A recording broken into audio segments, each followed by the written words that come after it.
Hello guys, welcome back to my channel bite and board with Teju. ఈరోజు వీడియోలో ఇంకొక marriage vlog. వీళ్ళు మా 10th క్లాస్మేట్స్. నిన్న వీడియోలో నేనైతే చెప్పాను కదా, నేను నర్సీపట్నంకి రిటర్న్ వచ్చాను అని చెప్పి. రిటర్న్ రావడానికి రీజన్ ఏంటంటే వీళ్ళ మ్యారేజ్ ఉండే అనమాట. సో 10th క్లాస్మేట్స్ అందరూ గ్యాదర్ అవుతున్నారు, అందరూ కలిసినట్టు ఉంటుందని చెప్పి మేమైతే అటెండ్ అయ్యాము. సో గాయస్, మీలో ఎంతమందికి 10th బ్యాచ్ అనేది స్పెషల్? ఇప్పటి వరకు ఎంతమంది మీ 10th క్లాస్మేట్స్తో కలిసి ఉన్నారు, అంటే కాంటాక్ట్లో ఉన్నారు? నేనైతే మా 10th క్లాస్మేట్స్లో చాలామందితో ప్రజెంట్ కూడా కాంటాక్ట్లో ఉంటాను. ఎందుకంటే ఎప్పుడు ఇంటికి వెళ్ళినా కూడా వాళ్ళు అక్కడే ఉంటారు కాబట్టి నేనైతే వాళ్ళని కలుస్తూ ఉంటాను. Even though they are working, ఎప్పుడు మేము కలవడానికి చాలా ఇష్టపడతాము. My 10th batch is always special for us అనమాట.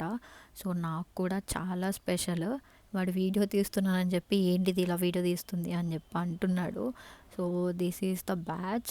అండ్ ఇక్కడ మా సార్ కూడా వచ్చారు. సో సార్తో ఫైనల్గా అయితే ఫోటో తీసుకున్నాం. That's all for the day guy.